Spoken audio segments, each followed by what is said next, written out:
Hi folks, and welcome back to the channel. Today we have the follow-up to the finishing of the B15s, so I'll show you those working. And we also have something a little bit different. It's not here on this channel, but it's linked in via the link below, and it is a tape of some air checks on some Melbourne radio stations back in the 60s and 70s. I believe the person was John Watson or something like that. I can't find anything on him on the internet, so I'll have to go into the State Library and look up the newspapers and things like that. The air checks are from 3UZ, probably around about 1963, because there's reference to the Queen's visit, the royal visit, and the appalling weather they flew into in Sydney. Sorry all my Sydney people, but the weather up there can be pretty bad.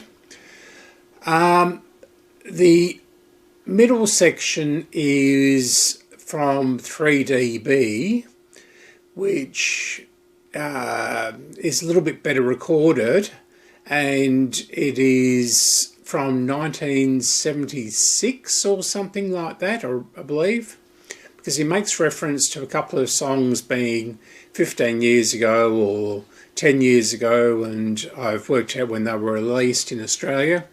So it's probably, 76, 77 or something like that. And the final section is from 3AK. 3AK, when they had the Good Guys, their campaign of personality radio. That was following the Packer takeover of 3AK in about 1960 something. Early 60s. Packer had bought GTV9, which was General Television Channel 9 in Melbourne, and prior to that it was basically TCN9, which is Television City 9 in Sydney, and HSV7, which was Herald Sun Victoria, ATN7 in Adelaide, I think it was, or is.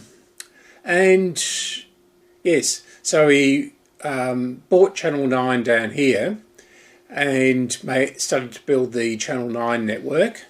3AK was languishing in the ratings. They only had an overnight licence because of another station in New South Wales. I think it was Bathurst Radio up there, and they eventually bought the Bathurst station and sorted everything out. But because the Bathurst station and 3AK Melbourne were on the same frequency, late at night or overnight, when the two stations were overlapping in their broadcasting, they were affecting each other pretty badly, which is quite strange because Bathurst is probably close to 900 kilometres away. But anyway, so 3AK broadcast overnight. Then when the Bathurst station wasn't broadcasting and it was shut down, and yeah, it all sorted itself out in the end. 3AK eventually got a 24-hour licence. They started up the Good Guys and everything like that. That didn't last very long, and they went to a no wrinklies fly format, which was basically a rock and roll pop station, which competed with the other major station down here, 3XY. Then all of a sudden they decided to change to beautiful music because they weren't rating very well. Then after that it sort of went downhill after about 10-15 years of beautiful music, and FM started, which killed off the AM music stations, and then it eventually turned into a sports station, which is SCN or something, Sports Entertainment Network, which I've never really listened to because it's all racing and football and all that sort of rubbish. Anyway, into the video. I've talked for far too long. I wasn't intending to do such a history of the station, but there you go. So Channel 9 is still existing, and of course it's got multiple digital channels now, and plus its main digital channel. 3AK is no longer. 3DB went to FM and became, what did it become? I can't remember now. And 3UZ just sort of disappeared off the face of the earth. So yeah, and 3XY eventually died. And the other commercial station which I haven't mentioned is 3KZ, which went to FM and is now Gold FM. So on with the video. So this is the 3 radios that I managed to build out of that junk pile.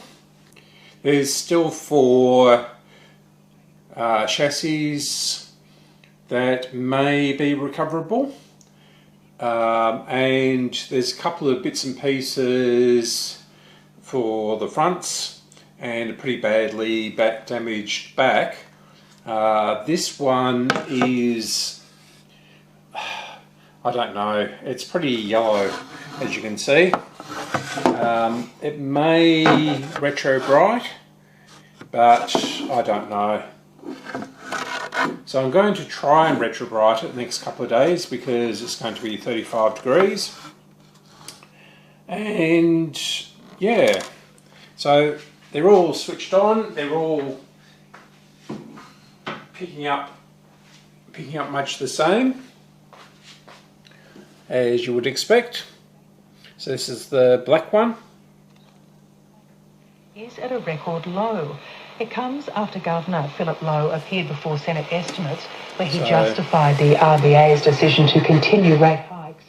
CBA Chief Executive Matt Corman says most customers are coping with the increases so far, but he's aware that could change. Less than 0.5% of customers are behind by more than 90 days. That's at record lows. We are, of course, hearing directly from customers, both directly and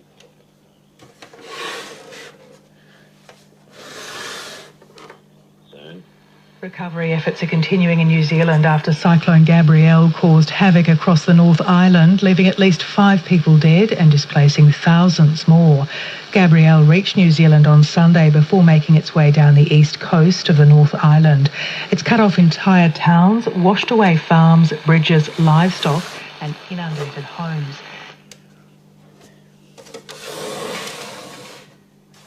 And our green one.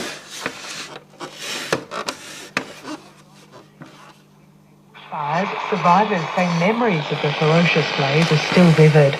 Memorial services will be held today to mark the 40-year anniversary of the disaster, which swept across Victoria and South Australia in what was the deadliest bushfire until Black Saturday in 2009.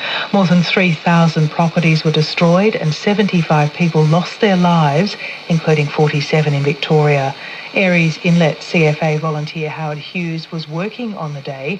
He says he still remembers the intense fear he had for his family, who'd managed to escape the town unbeknown to him. I only knew the next morning I come in for a breather and morning news had come in, and on the second page in was my wife and eldest son in the arms of a mother at the Salvation Army in Geelong.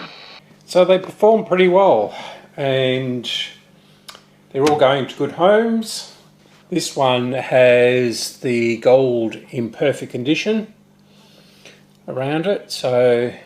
And this is my collection of B15s and the equivalent Westinghouse. So from right to left is an early radiola plain B15. To the left of that is a Westinghouse, all black, like the other one. The one on the right is grey. Then at the back is a coffee model or first series radiola. Then we have a red Westinghouse, second series, radiola. And at the back we have my first one, which is actually labelled with a name of someone I went to school with, their surname. So I don't know whether this was theirs or not. They're a pretty religious family, and they returned to the United States in 1977 or 78 or something around there. So this could well be theirs.